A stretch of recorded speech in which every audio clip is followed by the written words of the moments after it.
जिसका था हम सभी को बेसब्री से इंतजार, वह घड़ी आ चुकी है। यानी शनाया ने कराया दिलीप का पर्दाफाश। दिलीप का झूठ अब सभी के सामने आ चुका है कि कैसे पैसों के लालच में आकर दिलीप ने अपनी एक्स वाइफ पुष्पा से झूठे सिग्नेचर कराए और पुष्पा के साथ एक बड़ा फ्रॉड कर दिया। इतना ही नहीं बल्कि पुष्पा के घर के कागजात भी अब गिरवी रखा चुके हैं, सिर्फ और सिर्फ दिलीप के बिजनेस लोन के लिए। ये सारी चीजें जानने के बाद तो पुष्पा टूट जाती है और पुष्पा को उससे भी ज्यादा बुरा इस बात से लगता है कि शनाया को ये सारी चीजें पता थी, लेकिन फिर भी शनाया ने हम सभी से ये बातें छुपाई। इसका मतलब शनाया बदली नहीं है, बल्कि वो अभी भी मेरे परिवार को तहस नहस करना चाहती है। इन सारी चीजों के बाद पुष्पा ने उठाया एक ऐसा कदम जिससे पूरी ही कहानी का रुख ही पलट गया। तो आखिर ये पूरी कहानी क्या है, आइए जानते हैं आज के स्पेशल एपिसोड में। तो बिना किसी वक्त गवाए चलिए पुष्पा इम्पॉसिबल के लेटेस्ट एपिसोड का रीकैप शुरू करते हैं। कहानी की शुरुआत होती है शनाया से। शनाया अपने पिता शांतनु मेहता के पास जाती है और उनसे एक मदद मांगती है। मदद कुछ ऐसी थी कि शनाया राशि के साथ मिलकर एक बिजनेस में एंटर होने वाली थी और उसके लिए शनाया को चाहिए थे पैसे। पुष्पा ने तो साफ इनकार कर दिया है, इसलिए शनाया सीधे अपने बैंक के पास चली जाती है क्योंकि शांतनु मेहता के पास तो अनाप शनाप पैसा है। वो एक चुटकी में शनाया को इतना पैसा दे देंगे जितना कि इनके राइवल्स के पास भी नहीं है। साथ ही शांतनु मेहता का एक्सपीरियंस शनाया को इस बिजनेस में मास्टरी करने में हासिल करेगा, इसलिए शनाया अपने पिता से मदद मांगती है। इसके अलावा शनाया एक और मदद मांगती है कि उसे दिलीप पटेल के लोन के बारे में जानकारी चाहिए। इसके बाद शनाया अपने घर चली जाती है क्योंकि शांतनु मेहता भला कहाँ ही शनाया को मना करेंगे। अब घर पे जाने के बाद शनाया मनी मन में सोचने लगती है कि मुझे पुष्पा को बता देना चाहिए उस लोन के बारे में। नहीं नहीं नहीं, अगर मैंने डायरेक्टली बताया तो घर वाले समझेंगे कि मैं कलेश करवा रही हूँ और दिलीप अंकल से जो वादा किया है वह भी टूट जाएगा। एक काम करती हूँ, घुमा फिरा के बात करने की कोशिश करती हूँ। शनाया पुष्पा के पास जाती है और कहती है कि पुष्पा,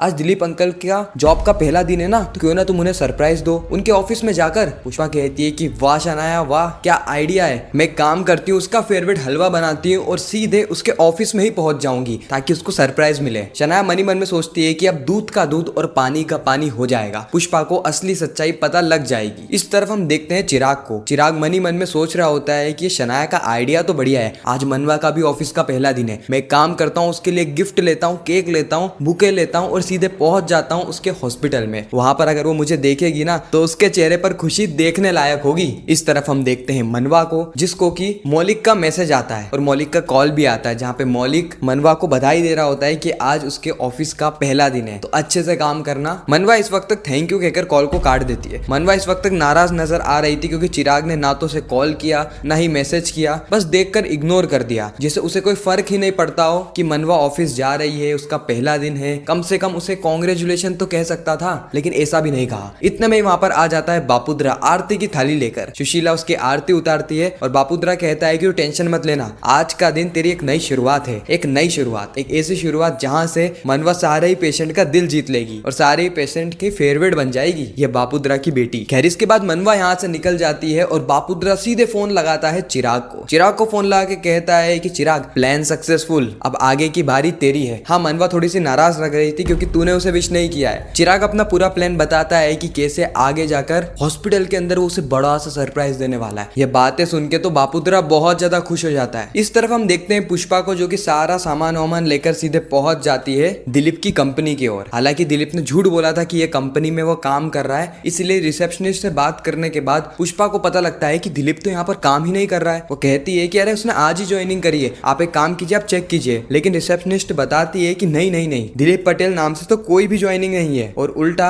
यहाँ पर जितने भी लोगों की पहले ज्वाइनिंग होती है ना, तो सबसे पहले मुझे ही इन्फॉर्मेशन मिलती है क्योंकि एंट्री में ही तो करवाती हूँ। नहीं नहीं नहीं, दिलीप पटेल नाम की कोई भी ज्वाइनिंग नहीं है। ये बात सुन के पुष्पा के पांव तले जमीन खिसक जाती है। अब जब दिलीप आ रहा था किसी काम से, उसी वक्त चिराग जा रहा था मनवा के हॉस्पिटल, तो इन दोनों का टकराव हो जाता है, जहाँ पे चिराग कहता है कि पापा आज तो आपकी जॉब का पहला दिन है ना, आप गए नहीं, मम्मी गई आपको सरप्राइज देने के लिए। इस वक्त तक दिलीप कहता है कि हाँ हाँ, आज थोड़ा सा लेट जाना था, मैं काम करता हूँ, अभी के अभी निकलता हूँ और पुष्पा से बातचीत करता हूँ। खैर इस वक्त तक दिलीप बहुत घबराया हुआ सा लग रहा था और घबराया भी क्यों ना, क्योंकि उसने पुष्पा से झूठ बोला था उस कंपनी के बारे में। खैर पुष्पा उस कंपनी से निकलती है, वैसे दिलीप उस कंपनी में घुस जाता है। ये दोनों एक दूसरे को देख नहीं पाते, जहाँ पे दिलीप रिसेप्शनिस्ट के पास जाके कहता है कि कोई औरत आई थी जो मेरे बारे में पूछ रही थी, दिलीप पटेल के बारे में। वो लेडी कहती है कि हाँ सर, आपके बारे में पूछ तो रही थी। अब एक्चुअली में ये जो कंपनी है ना, ये दिलीप के दोस्त की है, इसलिए इस कंपनी में सभी लोग दिलीप को जानते हैं। दिलीप कहता है कि ठीक है, आपने उसे क्या कहा और वो आपसे क्या पूछ रही थी। रिसेप्शनिस्ट बताती है कि वह लेडी बार बार दिलीप पटेल के बारे में पूछ रही थी कि उनकी जॉब लगी है। सर हमें नहीं पता था कि वो आपको ढूंढ रही है, हमने कुछ गलत कह दिया क्या। दिलीप कहता है कि नहीं नहीं, आपने कुछ गलत नहीं कहा। अब दिलीप को पसीने छूटने लग जाते हैं क्योंकि उसे पता है कि अगर पुष्पा को इस फ्रॉड के बारे में पता लग जाता है ना तो पुष्पा चुप बैठने वालों में से नहीं है। इस तरफ चिराग पहुंच जाता है मनवा के हॉस्पिटल, जहाँ पे ऑलरेडी मनवा के लिए बुके और सारी चीजें अरेंज हो चुकी थी। मनवा को लगता है कि सारी चीजें चिराग ने भिजवाई है, लेकिन चिराग वहां पर अपने अलग गिफ्ट लेकर आ जाता है। मनवा तुरंत समझ जाती है कि ये चिराग ने नहीं बल्कि मौलिक ने भिजवाई है। चिराग जैसे ही अंदर आता है, चिराग देखता है कि मनवा का तो बहुत अच्छे से सेलिब्रेशन हो रहा है, मैं भला ये बुके और केक लेकर आ गया, यहाँ पे तो ऑलरेडी मौजूद है, चलो कोई बात नहीं, मनवा मेरा केक तो जरूर काटेगी। मनवा को इस वक्त डर लगने लगता है कि कहीं ऐसा ना हो कि यहाँ पर मौलिक आ जाए, और मनवा की बात यहाँ पे सच साबित हो जाती है क्योंकि मौलिक भी हॉस्पिटल के अंदर आ जाता है। चिराग और मनवा जब आपस में बातचीत कर रहे होते हैं उसी वक्त वहां पर आ जाता है मौलिक। मनवा केक काटती है और बस चिराग को खिलाने ही वाली होती है कि मौलिक को देखकर उसके पांव तले जमीन खिसक जाती है और चिराग का तो खून खोलने लगता है कि मौलिक यहाँ पर आ कैसे गया। पहले तो मनवा को धोखा देकर कनाडा भाग गया था, अब वापस से आया है मनवा की जिंदगी बर्बाद करने के लिए, इसलिए चिराग उसको सबक सिखाने के लिए अपने कदम आगे बढ़ाता है। लेकिन इस तरफ मौलिक झूठ बोल देता है कि वो यहाँ पर मनवा से मिलने के लिए नहीं आया था, बल्कि इस हॉस्पिटल में उसके कोई रिलेटिव एडमिट है और मनवा भी इस मामले को रफा दफा करने की कोशिश कर रही होती है क्योंकि वो नहीं चाहती कि यहाँ पर एक नया ही तमाशा क्रिएट हो जाए। इस तरफ हम देखते हैं कि जैसे ही पुष्पा चौल के अंदर आती है वैसे ही उसका आमना सामना शनाया से होता है। शनाया कहती है कि दिलीप अंकल मिले ऑफिस के अंदर, उन्हें सरप्राइज कैसा लगा। पुष्पा कहती है कि अरे मैंने बहुत बड़ी गलती कर दी, दिलीप की तो जॉब लगी ही नहीं है, उसने मेरी तसल्ली के लिए कह दिया कि उसकी जॉब लगी है, बेचारा बहुत ज्यादा परेशान होगा। ठीक है, लेकिन इसके बारे में दिलीप को मत बताना कि मैं उसके लिए सरप्राइज प्लान कर रही थी और उसके ऑफिस में गई थी। शनाया यहाँ पे मन ही मन में सोचने लगती है कि अरे मैं करना क्या चाहती थी और यहाँ पर हो क्या गया। पुष्पा को दिलीप अंकल पे इतना भरोसा है कि वह उनके इस फ्रॉड के बारे में पता ही नहीं लगा पा रही। कुछ तो करना पड़ेगा, कुछ तो ऐसा करना पड़ेगा जिससे पुष्पा के सामने सच आ जाए, क्योंकि जितना समय तक ये झूठ बरकरार रहेगा उतनी ही पुष्पा की जिंदगी बर्बाद हो जाएगी और मैं ऐसा बिल्कुल भी नहीं चाहती। खैर इस तरफ हम देखते हैं कि शनाया वापस से अपने घर जाती है और वहां पर जाने के बाद वो राशि को कहती है कि राशि देख, मैंने सारा अरेंजमेंट कर दिया है तेरे बिजनेस के लिए, तू बस इन पेपर्स पे साइन कर दे और बिजनेस स्टार्ट कर, तेरे को किसी की जरूरत नहीं है। दीप्ति कहती है कि बस शनाया बहुत हो गया, तुम इस घर के टुकड़े नहीं करवा सकती। शनाया कहती है कि मैं टुकड़े नहीं करवा रही, बल्कि राशि का जो सपना है उसे पूरा करने में मदद कर रही हूँ। अगर आप उसकी मदद करना चाहती ना तो आप उसे इतनी बातें नहीं सुनाती। इस वक्त तक राशि बिना कुछ कहे, बिना कुछ सोचे, बिना कुछ समझे उन पेपर्स पे साइन कर देती है, जिससे कि दीप्ति का भरोसा ही उठ जाता है राशि के ऊपर से और दीप्ति गुस्से में वहां से निकल जाती है। इस तरफ हम देखते हैं कि दिलीप भी चौल में आ जाता है, जहां पर उसका आमना सामना होता है पुष्पा से। दिलीप यहाँ पे पुष्पा से कहता है कि पुष्पा मुझे पता है कि तू ऑफिस में आई थी। पुष्पा कहती है कि देख दिलीप, मुझे पता है तेरी नौकरी नहीं लगी है, मेरा इरादा तुझे शर्मिंदगी महसूस कराना नहीं था। देख ठीक है, धीरे धीरे करके तेरी नौकरी लग जाएगी, तू टेंशन मत ले, बस झूठ मत बोलना क्योंकि तुझे पता है ना झूठ बोलने से रिश्ते टूट जाते हैं। दिलीप को इस वक्त तक रिलैक्स महसूस होता है क्योंकि वो यहाँ पर सच बताने वाला था, लेकिन सच बताने से पहले ही एक नया झूठ पैदा हो गया। खैर इस तरफ हम कादम्बरी को देखते हैं, जिसके पास नोटिस आ गया होता है कि उसे